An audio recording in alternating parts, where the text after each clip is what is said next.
Hello everyone, it's Omae and welcome back to the brand new video. We have a brand new Aurora gym Sugo-Fest. I spoke about it in extent in the previous video, but I will be doing at least one multi here. Just a few words of warning. First off, do not pull if you don't have at least 30 Aurora gems. I'm making bad decisions, you don't have to. Because step 3 is so good. The legend rate peaks at 50%, and you also get a rumble key, which makes a massive impact in a rumble. And then on step 2, you get a damage limit break type tablet, but the value after step 3 drops dramatically. Step 4 gives a damage limit break class tablet, the rate goes down, and if you don't know why step 4 sucks, is because damage limit break class tablet is easily the most common of the gold tablets. You can get it every month in Kizuno for getting top 10,000 personal. It's a ridiculously low bar that anyone can get to, so definitely don't do that because step 4 is so bad. Step 5, rainbow level limit break poster. I know it's tempting, but the rumble key makes so much more of an impact. You really don't need those level limit break posters as desperately as the rumble keys. And I'll make a separate guide based on which characters you should be feeding the rumble keys in the first place. But regardless, these characters, Beckman, Yasop, Kizaru, and the Kaku, they will be around for the next 2 to 3 Aurora Gem Sugo-Fest. You have enough time to save up 30 before these guys leave, right? So don't make the bad decision like I'm gonna. Also, another word of warning is that Jumbe as well as Sanji Reiju, also Drake and Apu, these characters will be leaving after this Aurora Gem Sugo-Fest. So if you desperately want these units, then you might want to consider pulling here. But that's about it.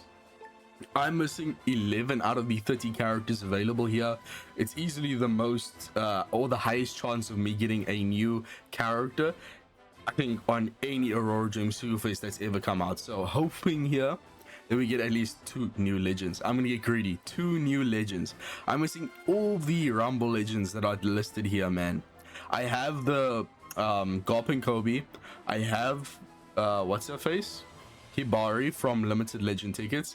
So I would love to get the Kujaku and the Prince Cruise. I know the Navy team isn't that crazy anymore. I mean, it's still definitely a top 5 team, but it's not nowhere near the top 3 I think right now. So I would still love to get them. Let's see what happens. Only a 30% red rate. I mean, only, but we should be seeing at least 3 legends here. So we're looking for that red text for confirmation. Yes, we got it. Okay, at least 1 new legend is happening. At least 1 new legend. Also, I think the audio is a bit too loud here. And of course, I hope you guys' pulls went very well. Hopefully, as will happen in a moment. If I can get Beckman and Yasop, because I went all in on Shanks' part. I got Shanks to level 150. So getting Beckman Yasop would be extremely valuable for my account. And when it comes to the meta shooter team, I have everyone on that team except for Beckman and Yasop. And they're such a crucial character, man. I mean, I just really hope I pull them. Here we go. 3, 2, 1. Gold treasure? Okay, no. 2, 4. Yeah, you want to gear 5 on this banner. 2, 3, 4, 5, 6, 7, 8, 9, 10. What? Bro, no, this is no shot, man. There's a guaranteed legend at the end. Don't tell me that's the only legend I'm getting. 30% red rate, not a single legend in the middle. There has to be a secret, right? There has to be a secret. Okay. Please, Beckman Yasop. Bro, this guy's... Oh my days, I already have him 150, I think. That's one of the worst legends I can get here for my account. 1 more? Yes, okay. Beckman Yasop. Bro, this is such garbage. I hate this legend, bro. He's garbage. Okay. Yes, new Kaku legend. Okay, that's a massive win. That is a massive, massive win for my world government team. Then it's a secret. Bro, what is it with the secret rates? Yes, Doc Q is Strong Horse. Strong Heart. This character's insane. I mean, he's doing so much for the Black and Paris team. He's a great unit for survivability and also debuffing the enemy. I mean, he's essentially giving every type of debuff, or almost every type of debuff. So no matter what the enemy is resistant to, this guy will inflict some sort of debuff to them. He gives them recovery bind, dot, half stats. So I mean, half stats is so broken that they had to break it down into like half attack, half defense for some units. This guy just has the full-on half stats. Dot of level 5 for 20 seconds, a special bind chance, and then also action bind chance, and then also spread damage and healing for your Blackbird powered units, and then also CT reduction. I mean, he's just doing so much, man. Massive pull. Okay, I really can't complain. This is a solid multi, definitely worth my 10 Aurora gems. I was really worried at the start, man. Luckily it came back a bit.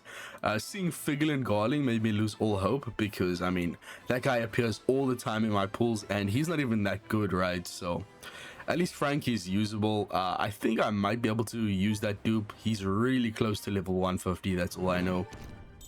But yeah, I mean, no big minions up. I can handle that. It's fine. Frankie, I definitely have his last step maxed. Beyond that, you really don't need the dupes. But yeah, Frankie's last step is really good. Don't be disheartened if you get like your first 4 dupes for that guy, because it's extremely valuable. He has the best type of last step ability in the entire game, and I can use both of them at least still. Yeah, they're both at level limit break 4, both Figgle and Garling and Frankie. I mean, Garling is actually quite interesting because he's a pretty good DPS in Rumble actually. Once I get him to 150, because remember, he gets that super special upgrade since he is an end of month patch legend. And then of course my brand new prize, Kaku and Doc Q and Strongheart. So I'm excited to use this guy. He has a really solid kit for both PvE and PvP in my opinion. Unfortunately, not a really good support ability there. Of course, they do make these Rumble characters have extremely common potential abilities, because leveling up your potential abilities have such a massive impact on Rumble stats. I'll see if I can actually find the image for you guys. And never mind, it's not that much of a difference. It's only about a 100 increase in attack. Quite a big increase in HP, actually about 500 increase, and then also a pretty sizable okay, now the recovery difference is quite minuscule as well. This is from maxing out your potential abilities in Powder Rumble. The biggest difference is definitely sockets, so make sure you max out the sockets on all of your Rumble characters. It really doesn't matter what abilities you give them, as long as they have 25 out of 25 sockets. That's all that matters. That was a bit of a side rant. Regardless, Kaku, I am missing a lot of the other pieces when it comes to the world government teams, so it will be a bit hard for me to find a team for him to go on. He can also just go on my regular in team, but I also don't have characters like Buggy. But my existing in team is pretty decent. I think he'll fit perfectly on there. Navy Zoan type. I really wish he also buffed Mythical Zoan. I mean, it really wouldn't make sense, but yeah, that would have helped Luffy and Bonnie a lot. But yeah, unfortunately not.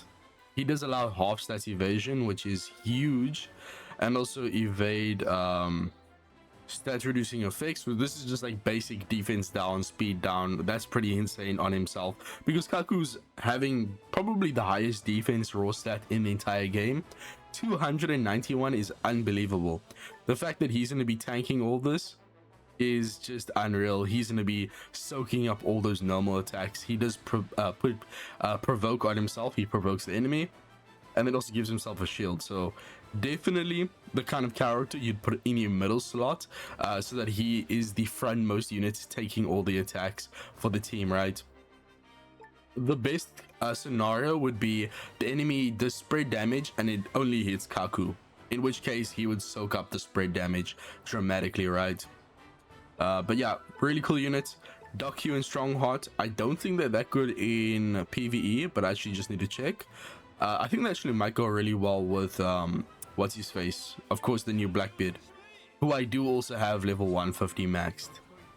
So he gets around resilience, attack down, gives a base attack boost, gives a full board of bomb orbs through block. That's really interesting. It means you can get around a lot of orb damage reductions. And then if crew's HP is 30% or below when specials launched, and you have 3 or more Blackbeard pirates, so 2 besides himself, then applies weakened status through immunities. Okay, And then if you have an int support on him, then applies damage reduction on the enemy. So of course, if you are running a damage reduction based attack boost based on the enemy's damage reduction, this guy's incredible.